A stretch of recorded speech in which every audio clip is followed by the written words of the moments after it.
Hello friends, Radhe Radhe. कैसे हैं आप लोग? मैं अच्छी हूँ, आशा करती हूँ आप लोग भी अच्छे होंगे। आज मैं जो आपको कहानी बताने जा रही हूँ वो एक सच्ची कहानी है। वो हिमाचल प्रदेश की एक सच्ची कहानी है। एक लड़की रहती है और दो बहन रहती है। वो बड़ी बहन ग्रेजुएशन कर रही थी। नीलिमा नाम था। वो ग्रेजुएशन कर रही थी। उसके पापा अचानक से उसके शादी ठीक कर देती है। वो बोलती है कि पापा, कम से कम मेरा ग्रेजुएशन तो फाइनल हो जाने दीजिए, उसके बाद आप मेरा शादी करिएगा। उसके पापा बोलते हैं, नहीं गोपाल बहुत अच्छा लड़का है, मैं तुम्हारा शादी ठीक कर दिया हूँ। कि उसके पापा का तबीयत ख़राब रहता है कि पता नहीं मैं कब रहूँगा नहीं रहूँगा। शादी कर दी। फिर छोटी बहन पीछे से आती है। वो भी बोलती है कि पापा, कम से कम ग्रेजुएशन तो फाइनल हो जाने दीजिए, उसके बाद शादी करिए। उसके पापा बोलते हैं, बड़ों के बीच में तुम्हें कौन बोला शादी करने के लिए, और तुम भी तैयार आना, 1 साल बाद मैं तुम्हारा भी शादी कर दूँगा। ऐसे करके उसके पापा बोलते हैं। वो चुप हो जाती है और उसके पापा उसके नीलिमा का शादी गोपाल से कर देते। उसका शादी जहाँ पे होता है वहाँ पे ऐसे रीति रिवाज रहते हैं कि हर एक घर का रीति रिवाज रहता है। ऐसा नहीं कि एक घर का, कि बहू को दूसरे दूसरे आदमी सबके पास भेजती है और उस सबसे पैसे लेती है, ऐसा करके, और बोलती है कि ये मेरे घर का उसूल है, नियम है, प्रथा है, ये सबको करना पड़ेगा। कि मैंने भी ये प्रथा की हुई सास को, ऐसे और आदमी सबको। तो फिर वो नीलिमा अपने हस्बैंड को बताती है।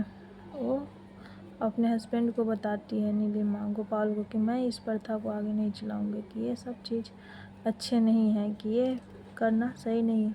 उसके हस्बैंड अच्छे रहते हैं, उसका बात मान जाता है और वो अपने माँ को बताता है कि ये नीलिमा ये इस प्रथा को नहीं करेगी, कि ये सब चीज़ ठीक नहीं है। ऐसे करके उसके हस्बैंड बताते हैं। उसके हस्बैंड उसको मानता था और वो भी नहीं चाहता था कि करे। अगर वो बताती है तो वो उसकी अपने वाइफ को बात मान के अपने माँ को बताता है। और एक दिन वो मीटिंग के लिए बाहर जाते रहता है। उसकी बहन का उस घर में शादी रहता है।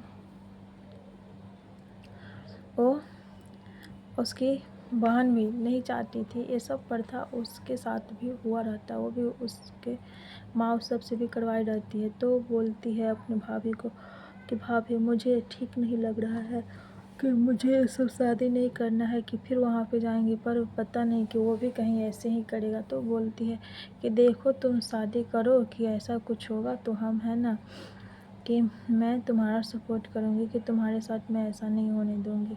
ऐसा करके तो वो शादी के लिए मान जाती है उसकी ननद, और वो शादी की पूरी तैयारी होते रहते हैं। फिर उसके बाद क्या करती है, उसके हस्बैंड में कहीं ऑफिस के काम से बाहर चला जाता है।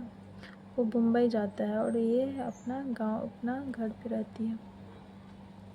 ये शादी का पूरा मार्केटिंग करते रहती है, पूरा सब सामान पैकिंग करते रहती है। और ये एक बच्चा को कोचिंग कराने भी बाहर जाती है।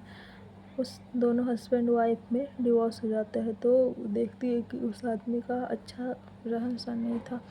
तो बोलती है कि आप अपने बच्चे को मेरे ही घर भेज दीजिए, मैं अपने ही घर ट्यूशन पढ़ा दिया करूँगी।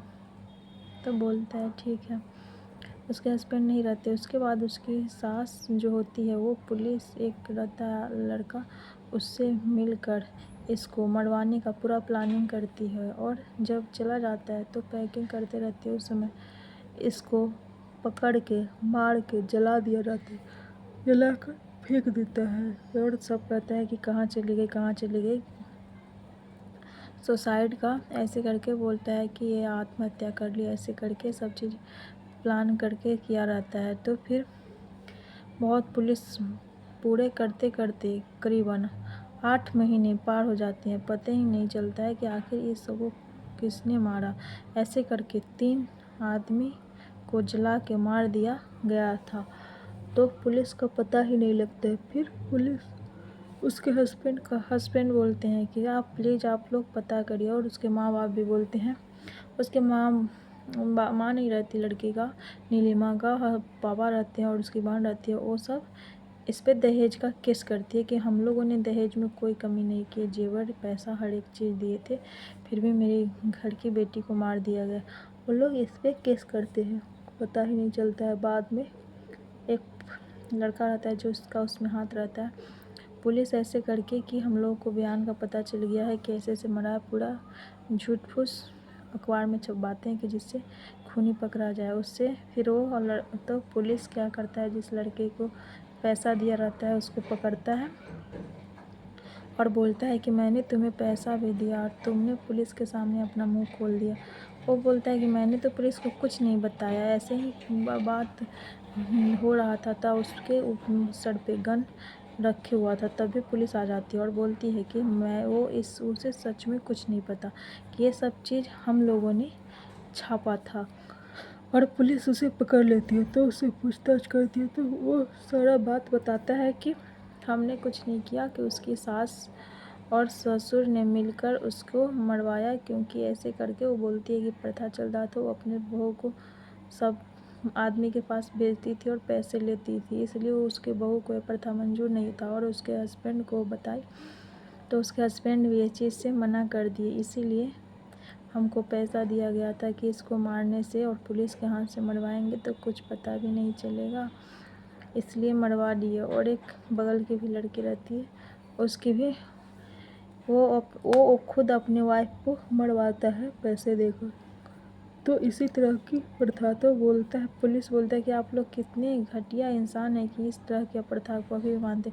तो बोलता है कि आप किस किस को पकड़िएगा, यहाँ पे पूरा जितना आदमी है सब यही सब करता है, क्योंकि प्रथा चलता है, क्योंकि मैंने भी यही काम किए हुए हैं। और ऐसे करके पुलिस बोलते हैं, छी आपको घिन नहीं आती है सब चीज़ बोलकर। ऐसे करके पुलिस उसके सास ससुर सबको हिरासत में ले लिए जाते हैं और फिर उसका हस्बैंड को भी जेल में रखा जाता है। और उसके बहन को, जिसका शादी करने वाले थे उसके पिता, वो थोड़े दिन रुक जाते हैं और उसकी बेटी बेवजह मर जाती है। तो शादी कभी भी करिए तो थोड़ा पता लगा कर और सब चीज़ जानबूझ कर करना चाहिए, क्योंकि आजकल रिश्तेदार में लोग शादी में फंस जाते हैं, अच्छे खासे लोग फंसा देते हैं। तो इसलिए अपना हर एक जांच पड़ताल हर एक चीज़ करके करिए। अगर लड़के को पसंद नहीं है तो शादी नहीं करिए, नहीं तो आपकी बेटी के साथ भी क्या हो सकता है कोई नहीं जानता है। कि जैसे इस इंसान को जला के मार दिया गया और सुसाइड और आत्महत्या का नाम दे दिया जाता है। ऐसे बहुत सारे घटने होते हैं जो घर के लोग मार देते हैं और बोल देते हैं कि आत्महत्या कर ली।